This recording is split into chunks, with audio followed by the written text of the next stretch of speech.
창세기 12장 6절에서 13장 4절까지 함께 살펴보겠습니다. 12장 6절 한 절을 함께 읽겠습니다. 아브라함이 그 땅을 통과하여 세겜 땅 모래 상수리 나무에 이르니 그때에 가나안 사람이 그 땅에 거하였더라. 아내인 사레와 조카 롯 그리고 하란에서 모은 모든 소유와 얻은 사람들을 이끌고 그곳을 떠난 아브라함은 마침내 가나안 땅에 들어섰습니다. 그리고 그 땅을 계속 통과하여 세겜에 이르렀습니다. 세겜은 예루살렘에서 북쪽으로 약 40km 떨어져 있으며 그리심산과 에발산 사이에 위치한 곳입니다. 훗날 야곱이 밧단 아람에서 돌아왔을 때 그 땅 일부를 구매하였고 출애굽한 이스라엘 자손들이 요셉의 뼈를 이곳에 장사하였습니다. 모래 상수리 나무에 이르렀다고 하였는데, 모래라는 말을 13장에 나오는 마물의 상수리 수풀과 같이 이 상수리 나무의 소유자의 이름이라고 보기도 하고 어떤 종교적인 의미가 있는 명칭으로 보기도 합니다. 이 상수리 나무가 세겜 사람들이 그들이 섬기던 우상으로부터 신탁을 받던 특별한 장소로 여겨지기 때문입니다. 여하튼 이 모래 상수리 나무는 당시에 많은 사람들에게 널리 알려진 나무로서 그 지역을 대표하는 랜드마크 역할을 하였을 것입니다. 그때의 가나안 사람이 그 땅에 거하였다고 하였습니다. 아브라함은 내가 내게 지시할 땅으로 가라 하시는 하나님의 말씀을 듣고 길을 나섰습니다. 하나님께서 그에게 주신 약속은 그로 하여금 큰 민족을 이루게 하시겠다는 것이었습니다. 그런데 하나님께서 지시하신 그 땅에 도착해 보니 그곳은 아무도 살지 않는 주인 없는 땅이 아니라 선주민들이 있는 곳이었습니다. 아마도 아브라함은 하나님께서 그를 인도하실 땅은 환경은 매우 좋으나 주변에 사람은 없는 땅이기를 기대했을 것입니다. 선주민이 있어서 확고하게 뿌리를 내리고 거주하고 있는 땅에서는 새롭게 이주해온 사람이 터를 잡고 세력을 키워나가기가 어렵기 때문입니다. 따라서 아브라함은 한편으로는 하나님께서 자신에게 주신 그 언약을 어떻게 이루어 나가실지를 기대하면서도 다른 한편으로는 매우 긴장하기도 하였을 것입니다. 하나님의 말씀에 순종하여 따를 때 우리는 마음속에 나름대로의 어떤 기대를 가지게 됩니다. 약속의 말씀 자체는 명확해도 하나님께서 그 말씀을 어떻게 구체적으로 이루어 나가실지에 대해서는 우리로서는 알 수 없는 것이 너무도 많기 때문입니다. 그렇게 우리는 우리 각자의 처지와 이해의 범주 안에서 이런저런 생각을 하기도 하고 또 기대를 가지게 됩니다. 그런데 막상 우리의 눈앞에 펼쳐진 모습이 우리가 기대했던 것과는 다른 경우가 있습니다. 그럴 때 어떻게 생각하고 반응하느냐 하는 것이 매우 중요합니다. 우리가 이제 살펴볼 가나안 땅에 도착한 아브라함이 그의 초기 정착 과정에서 보였던 그리고 선택과 그 결정은 이러한 점에 있어서 우리에게 매우 큰 신앙적 교훈을 주고 있습니다. 7절, 8절 두 절을 함께 읽겠습니다. 여호와께서 아브라함에게 나타나 가라사대 내가 이 땅을 내 자손에게 주리라 하신지라. 그가 자기에게 나타나신 여호와를 위하여 그곳에 단을 쌓고 거기서 베델 동편산으로 옮겨 장막을 치니 서는 베델이요 동은 아이라. 그가 그곳에서 여호와를 위하여 단을 쌓고 여호와의 이름을 부르더니. 세겜에 도착한 아브라함에게 하나님께서 나타나셨습니다. 그리고 그에게 이르시기를 내가 이 땅을 내 자손에게 주리라 라고 말씀해 주셨습니다. 하란에서 너는 너의 본토 친척 아비집을 떠나 내가 내게 지시할 땅으로 가라. 내가 너로 큰 민족을 이루고 내게 복을 주어 내 이름을 장대케 하리니 너는 복의 근원이 될지라 하셨습니다. 그런데 이제 그 말씀이 이루어지기 위해 반드시 필요한 영토 그리고 후손을 주시겠다고 말씀해 주신 것입니다. 갈대아 우르에서 그리고 하란에서 하나님의 부르심을 받고 갈 바를 알지 못한 채로 길을 떠나 마침내 가나안 땅에 도착한 아브라함은 이처럼 하나님께서 친히 나타나셔서 자신에게 주셨던 언약을 다시 말씀해 주심으로 그 시련이 구체화되기 시작하자 그곳에 단을 쌓았습니다. 약속하신 땅으로 자신을 무사히 인도해 주신 것에 대한 감사와 언약하신 대로 이루어 나가실 것에 대한 믿음을 표현하기 위해서였습니다. 세겜에서 하나님께 제사를 드린 후 그곳을 떠난 아브라함은 남쪽으로 이동하여 베델 근처에 이르렀습니다. 당시 이곳의 이름은 베델이 아니라 루스였습니다. 베델은 하나님의 집이라는 뜻으로서 형 에서의 분노를 피해 외삼촌 집으로 도피하던 야곱이 이곳에서 하나님을 만난 후 그 이름을 베델이라고 부른 것에서 기인하였습니다. 아브라함은 베델로 들어가지 않고 그 동편 아이성이 있는 방향으로 더 나아가 베델 동편 산에 장막을 쳤습니다. 그리고 그곳에 단을 쌓고 여호와의 이름을 불렀습니다. 여호와의 이름을 불렀다는 이 표현은 창세기 4장 26절에 셋도 아들을 낳고 그 이름을 에노스라 하였으며 그때의 사람들이 비로소 여호와의 이름을 불렀더라 라고 기록된 말씀과 동일한 표현입니다. 그러므로 이 말씀은 베델 동편 산을 정착지로 선택한 아브라함이 그곳에서 공식적으로 혹은 공개적으로 여호와 하나님을 예배하였다는 말입니다. 9절 한 절을 함께 읽겠습니다. 점점 남방으로 옮겨갔더라. 지금까지의 말씀을 보면 아브라함이 가나안 땅에서 머물 곳을 찾고 정착하는 그 모든 과정이 순조로워야 할 것만 같은데 성경은 그가 베델 동편 산에 계속 거주하지 않고 점점 남방으로 옮겨갔다고 말씀하고 있습니다. 장막을 걷고 이동하여 다시 장막을 치고 또다시 장막을 걷고 이동하는 일을 계속 반복하였다는 것입니다. 남방은 단순히 남쪽 방향을 말하는 것이 아니라 팔레스타인 남쪽에 있는 사막 지역인 네게부를 가리킵니다. 아브라함은 갈대아 우르에서 하란을 거쳐 이동하여 북쪽으로부터 가나안 땅에 들어와 세겜과 베델을 거쳐 점차 남쪽으로 이동하여 결국 네게부 지역까지 내려갔던 것입니다. 그 이유는 그 지역에 살고 있었던 가나안 족속들과의 마찰을 피하기 위해서였습니다. 아브라함은 세겜에서 이 땅을 내 자손에게 주리라 하시는 하나님의 말씀을 듣고 단을 쌓았으며 베델 동편 산으로 이동하여 그곳에 장막을 치고 단을 쌓으며 정착하려 하였지만 이미 가나안 땅 곳곳에 살고 있었던 원주민들의 경계와 압박을 피하려는 소극적인 태도로 일관하다가 결국 척박한 네게부 지역까지 내려가게 되었던 것입니다. 10절에서 20절까지 함께 읽겠습니다. 그 땅에 기근이 있으므로 아브라함이 애굽에 우거하려 하여 그리로 내려갔으니 이는 그 땅에 기근이 심하였음이라. 그가 애굽에 가까이 이를 때에 그 아내 사레더러 말하되 나 알기에 그대는 아리따운 여인이라. 애굽 사람이 그대를 볼 때에 이르기를 이는 그의 아내라 하고 나는 죽이고 그대는 살리리니 원컨대 그대는 나의 누이라 하라. 그리하면 내가 그대로 인하여 안전하고 내 목숨이 그대로 인하여 보존하겠노라 하니라. 아브라함이 애굽에 이르렀을 때에 애굽 사람들이 그 여인의 심히 아리따움을 보았고 바로의 대신들도 그를 보고 바로 앞에 칭찬하므로 그 여인을 바로의 궁으로 취하여 드린지라. 이에 바로가 그를 인하여 아브라함을 후대함으로 아브라함이 양과 소와 노비와 암수 나귀와 약대를 얻었더라. 여호와께서 아브라함의 아내 사레의 연고로 바로와 그 집에 큰 재앙을 내리신지라. 바로가 아브라함을 불러서 이르되 네가 어찌하여 나를 이렇게 대접하였느냐?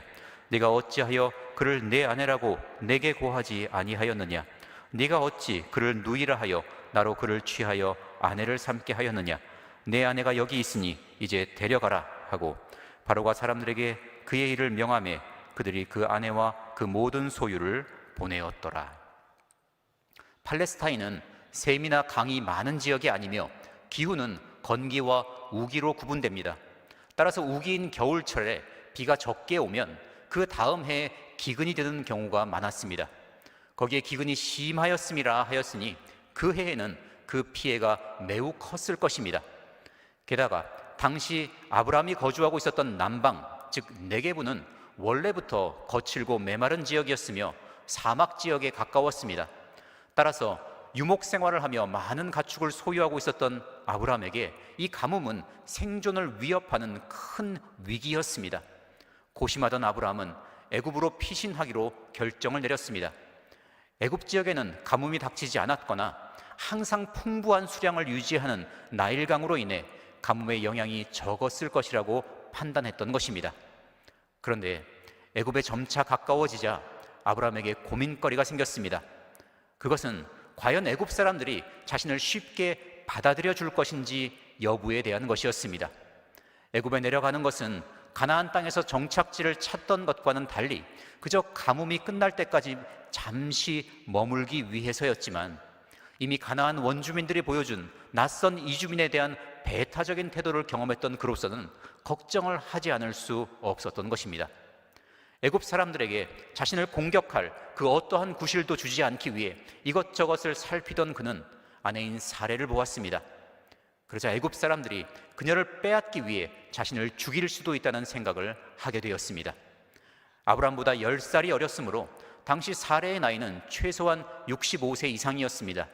그렇지만 127세까지 살았던 사레는 당시에도 상당한 미모를 가지고 있었으며, 더욱이 애굽 사람들에게 메소포타미아 출신인 사레의 외모는 더욱 눈에 띌 수밖에 없었습니다.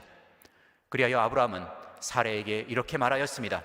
나 알기에 그대는 아리따운 여인이라 애굽 사람이 그대를 볼 때에 이르기를 이는 그의 아내라 하고 나는 죽이고 그대는 살리리니 원컨대 그대는 나의 누이라 하라. 그리하면 내가 그대로 인하여 안전하고 내 목숨이 그대로 인하여 보존하겠노라. 아브라함은 사레가 자신의 아내라고 하면 애굽 사람들이 그녀를 빼앗기 위해 자신을 죽이려고 할 수도 있지만, 사레가 자신의 누이라고 하면 사람들이 그녀를 아내로 삼기 위해 오라비인 자신에게 오히려 호의를 베풀 것이라고 생각하였습니다. 그러면 이런저런 이유를 대며 그들의 청혼을 거절하거나 아니면 시간을 끌다가 다시 가나안 땅으로 돌아갈 수 있을 것이라고 계산했던 것입니다. 실제로 사레는 자신의 이복 누이이기도 했기 때문에 사레를 아내가 아닌 누이라고 소개하는 것은 진실을 다 밝히는 것이 아닐 뿐 없는 사실을 지어내어 거짓말을 하는 것은 아니라고 스스로를 합리화했을지도 모릅니다. 과연 애굽에 도착한 아브라함 일행은 사람들의 주의를 끌었고, 특히 사레의 미모는 많은 사람들의 주목을 받았습니다. 아브라함은 내심 자신이 우려했던 것이 맞았으며 자신의 계획이 성공을 거두고 있다고 생각하였습니다. 그러나 그는 자신의 허락을 구하지 않고 사레를 데려가 아내로 삼을 수 있는 사람이 있다는 것을 생각하지 못했습니다. 그 사람은 바로 애굽의 왕이었습니다. 신하들을 통해 사레의 아름다움에 대해 듣게 된 바로는 사람을 보내어 그녀를 궁으로 불러들였습니다. 자신의 아내로 맡기 위해서였습니다. 그는 그 대가로 아브라함에게 많은 재물, 즉 양과 소와 노비와 암수 나귀와 약대를 주었습니다. 사레의 오라비인 아브라함에게 주는 혼인 예물이었습니다.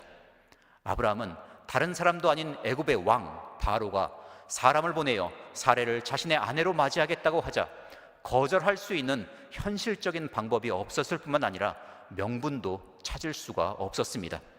아브라함은 예상되는 위기를 자신의 지혜로 피하려고 하다가 오히려 자기 꾀에 스스로 넘어간 꼴이 되고 말았던 것입니다. 아브라함으로서는 속수무책으로 아내를 빼앗기게 된 상황에서 하나님께서 친히 역사하셨습니다. 바로와 그의 집에 큰 재앙을 내리신 것입니다.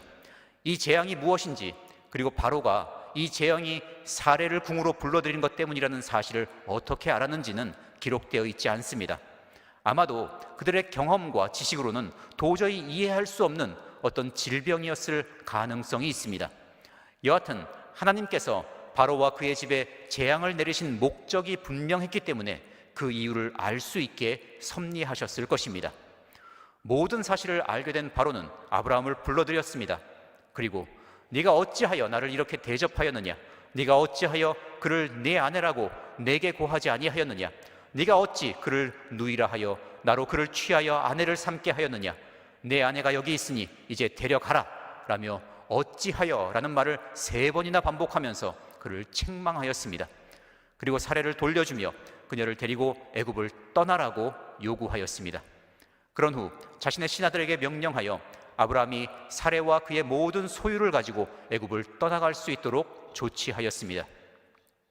아브라함이 감히 애굽의 왕인 자신을 속였고 그로 인하여 닥친 큰 재앙으로 고통을 겪었음에도 불구하고 바로가 아브라함과 사레를 순순히 돌려보내었을 뿐만 아니라 아브라함에게 예물로 주었던 그 많은 재물의 반납도 요구하지 않은 것은 그가 하나님의 징벌을 두려워하였기 때문이었을 것입니다.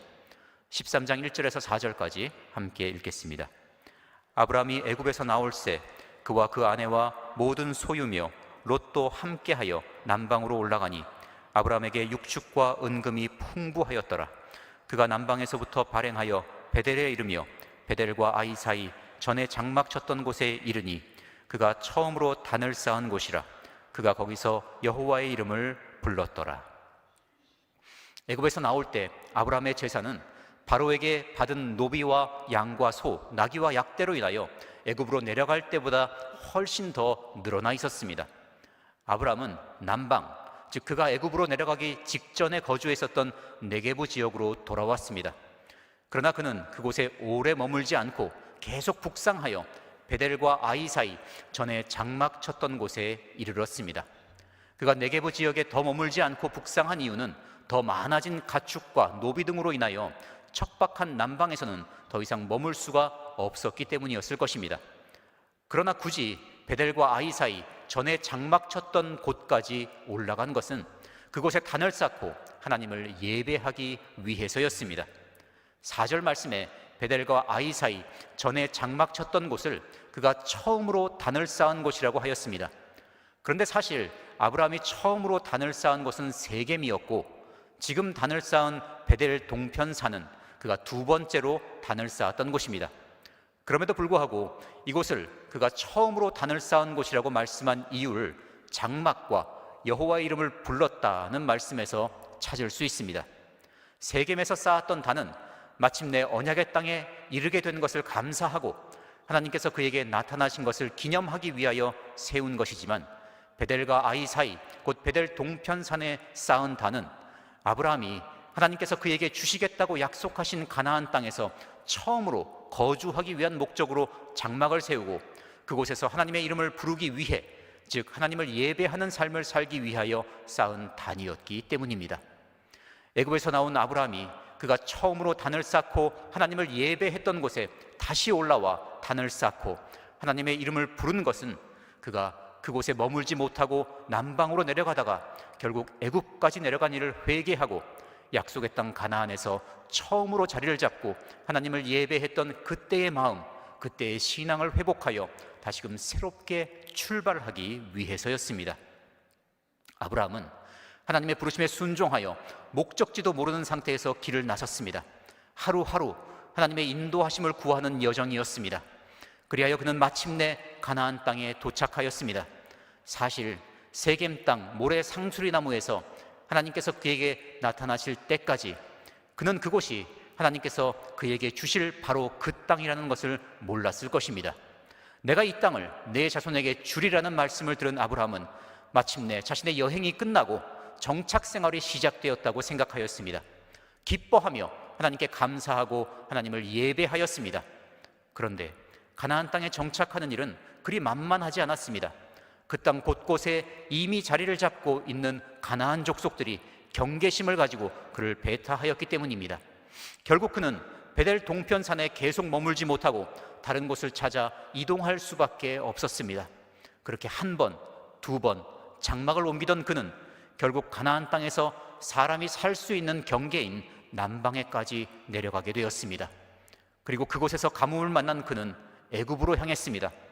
비록 가뭄을 피하기 위해서라고는 해도 하나님께서 약속하신 가나안 땅을 떠나기로 결정을 내린 것입니다. 더욱이 그는 애굽에서 생명을 보존하기 위해 아내인 사례를 누이라고 속이는 술책까지 사용하였습니다. 안타까운 일은 이 모든 과정에서 아브라함이 하나님을 찾았다는 기록이 없다는 사실입니다. 그는 이때에 심각한 신앙적인 침체를 겪고 있었던 것입니다. 그런데 베델 동편산에서 애굽에 이르는 일련의 과정을 보면 그의 신앙적 침체는 애굽으로 내려가는 길이 아니라 남방으로 내려가는 과정에서 이미 시작되었다고 할 수 있습니다. 열심히 추구하던 어떤 일이 이제 다 이루어졌다고 생각했는데 사실은 그렇지 않을 때 우리는 실망하고 그 일을 열심히 추진하던 그 동력을 잃어버릴 때가 있습니다.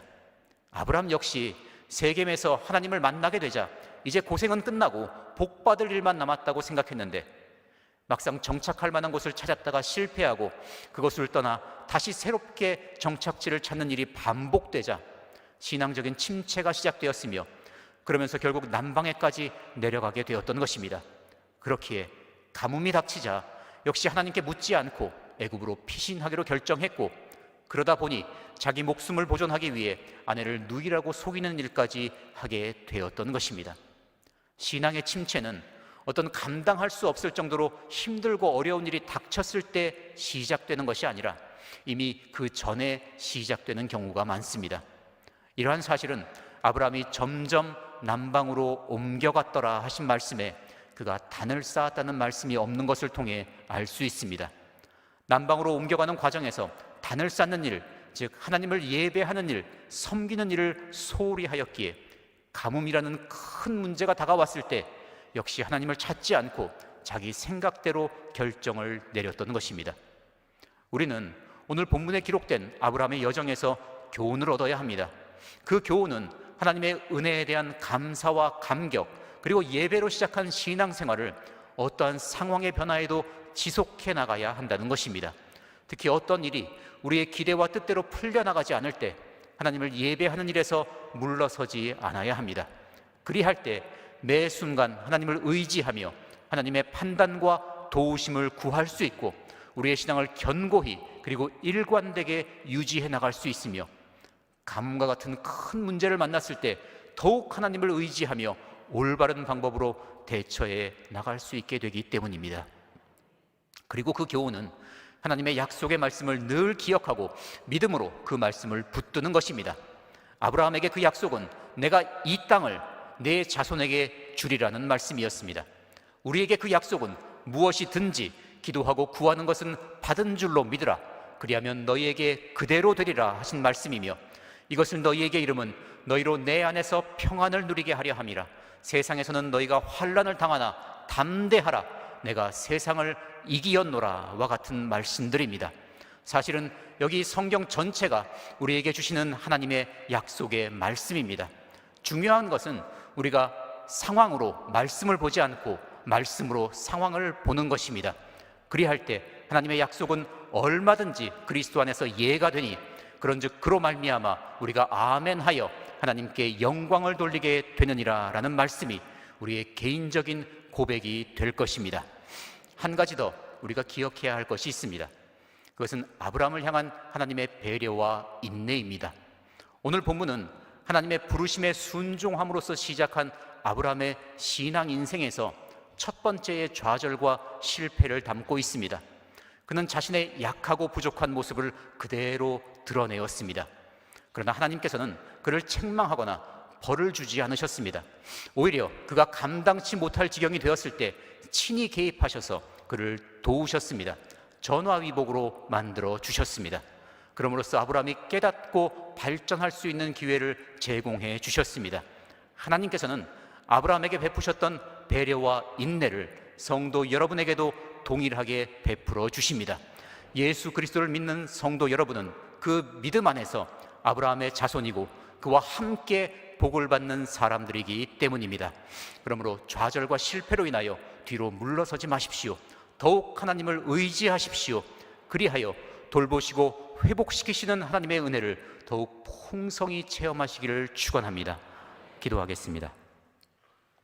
아브라함과 같은 훌륭한 믿음의 사람도 자신의 기대와 상황이 일치하지 않을 때 신앙의 침체를 겪는 모습을 기록하게 하셔서 굴곡이 많은 인생길을 걸어가는 저희들에게 교훈과 위로를 주시니 감사합니다. 늘 하나님을 예배하고 약속의 말씀을 항상 기억함으로 뒤로 물러가지 않는 신앙생활을 하며 침체되지 않는 믿음의 소유자가 되기를 원합니다. 이를 위해 저희 모두를 항상 성령으로 충만케 하여 주시옵소서. 살았고 운동력 있는 말씀의 능력이 저희들의 삶에 항상 나타나게 하여 주시옵소서. 주 예수 그리스도의 이름으로 감사하며 기도합니다. 아멘.